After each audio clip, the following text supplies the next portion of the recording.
Hi,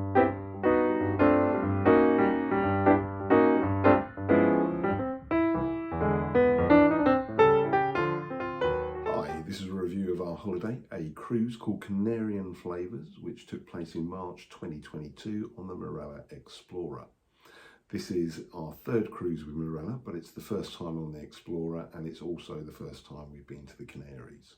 For full disclosure, this was a last-minute booking. Our flight was from Bournemouth. We were the first flight out of there. I've never seen an airport that empty before. And because of this, they actually embarked and disembarked the aircraft by rows. This stopped the mad rush to get on first for the best seats. And it also stopped people blocking the aisle, desperately trying to get off the plane at the other end. Because as we all know, there's a direct correlation between how quickly you get off the plane and how quickly your luggage gets unloaded. We landed in Gran Canaria, and again, the boarding process to the ship was fairly simple because we were the first plane to arrive. So we didn't have mass queues of people desperately trying to find the paperwork they've been told countless times before that they needed. Having been on the Explorer 2, the Explorer had a very familiar feel about it. I've done a quick tour video on this channel. It is by no means extensive, but it might give you an idea of what the ship is like inside and the facilities that are available. For the most part, the ship was clean and tidy, everything that you would expect from a cruise ship. We particularly like the different bar options, as the Squid and Anchor, the most popular bar, isn't really to our taste. It's just a pity they weren't manned properly throughout the day and in the evening.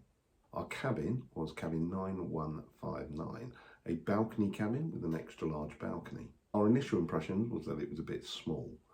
The chair/sofa bed had a stain on it and wasn't particularly comfortable to sit in. There are only 2 available plug sockets, neither of which was by the side of the bed. The furniture on the balcony itself looked dirty, but it turns out these were paint splashes. I'm not sure which is worse. And one of the chairs was broken. The mattress on the bed is also quite thin, but we were expecting this from previous cruises.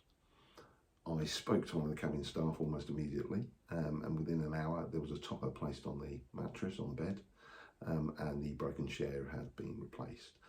To be fair, there's not much they could do about the other stuff. It was quite windy when we left Gran Canaria. This is probably the most movement we've experienced on a cruise ship, although our previous cruises have been in the Mediterranean. It's probably quite good for the North Atlantic in March. If you do suffer from motion sickness and are thinking about a cruise to the Canaries, this is something you might want to consider. Our first full day was in Tenerife, or Tenerife as the locals call it. We had booked a tour for this, which was a cable car ride up to the top of Mount Tiny, which is the volcano in the centre of the island. We departed quite late for this. It was about 11 o'clock.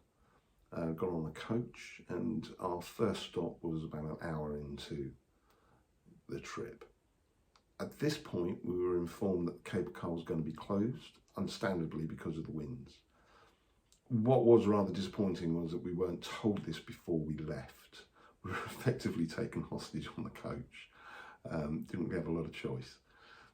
We would have probably still gone, but the main purpose of this trip was the cable car ride up to the top of the volcano. We still spent a full day around the park, and it is amazing. If you ever visit Tenerife and you've not visited Mount Tidy and the national park surrounding it, you are missing out. It's well worth just half a day just to go and see it. However, there are only so many pictures of different rock formations you can take, but a pleasant trip nonetheless. We were refunded the cost of the cable car though, so that's something. Our second day was in Lanzarote, and again we booked a tour for this, which was the market at Playa Blanca. This is about an hour's drive from the port. Again, it was quite a late start for this, about 12 o'clock. We got there about 1. The previous day we'd been caught out. There was only one cafe stop for a coffee and a bit of cake. So we decided to eat first before we visited the market. It was then getting on for about 2 o'clock, and by the time we got to the market, it was all starting to be packed away for siesta time. This is something you might want to, again, take into account when visiting Spain in general. We were then stuck for 2 hours in Playa Blanca with not a lot open. The only options really were to sit in the bar, get an ice cream and wander around, so not great. I did speak to the rep about this. She said this was her first time on this particular tour and she made exactly the same mistake, that we hadn't got food first, but she would pass on the feedback. Day 3 saw us in Fuerteventura. We hadn't booked a tour for this as nothing took our fancy, and we thought we'd explore the Porto de la Rosario ourselves. Apologise for the pronunciation.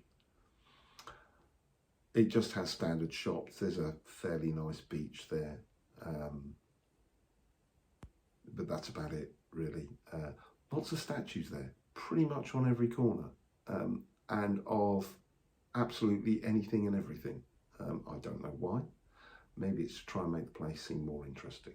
I'm going to cut to the chase here. You're probably noticing a theme. For us, the only place worth visiting was our next stop, which was Madeira and Funchal. This is everything that we expect from a cruise stop. Unique location, unique food, unique experiences. Absolutely fantastic. Again, we had a tour for this which included a cable car ride up to the top. We then took the basket rides down, which are at an extra cost, but worth the money. If you're going to go there, you have to do that. We then had a stroll around some gardens, and finally there was a lace factory which we skipped and just did a bit of shopping in the town centre or the city, Funchal. Absolutely amazing place, fantastic architecture, well worth a visit. I would say take a week in Madeira, don't bother with a cruise, and explore everything it has to offer.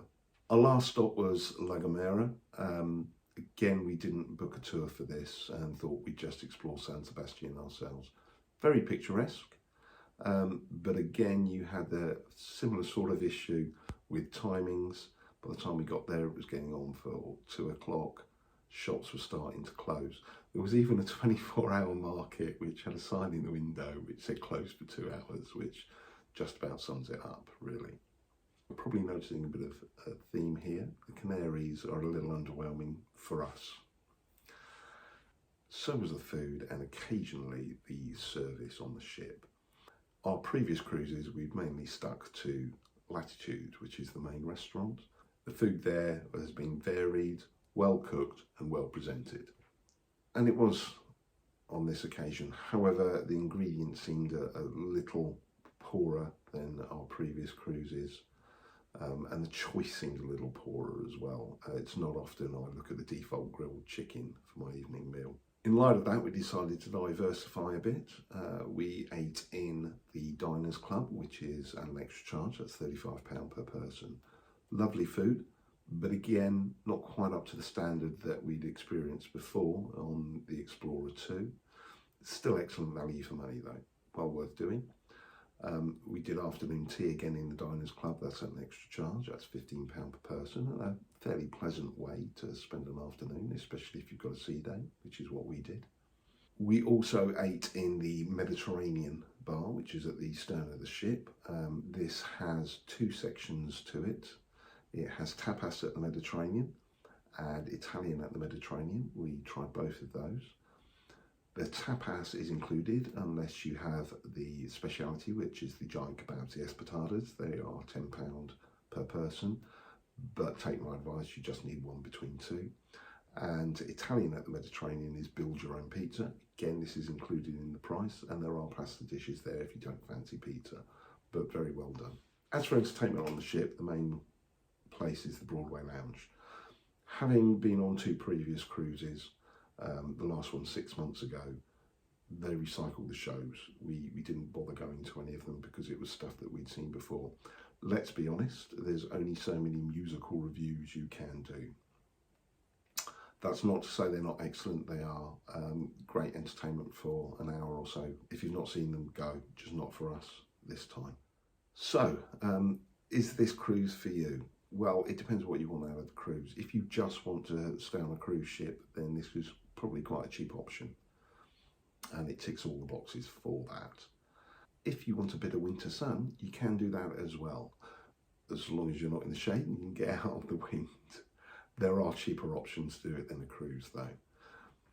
This cruise does not offer enough variety for us. what we see a cruise as is going to new places, seeing new things, doing new things, and there is just not enough variety, with the exception of Madeira on this particular cruise. Probably won't be going back to the Canaries again, but it might be for you. Just a quick addendum: because we were on a cruise, we had to take fit to fly tests. These had to be taken after 9 p.m. the day before we flew. We also took tests 48 hours before we flew, because we didn't want to travel to the airport and then find we had COVID and couldn't get on. The vast majority of people on the flight weren't going on a cruise, so didn't have to take fit to fly. Turns out when we got back, we tested ourselves again and we both had COVID. This is despite being temperature checked every day, twice a day on the ship. There are self-scans on the ship, and they also scan you when you get back on. If this is something that concerns you, then it's something you might want to take into account. However, I think it's the way the world is going, it is just a risk you're going to have to take if you want to go on holiday.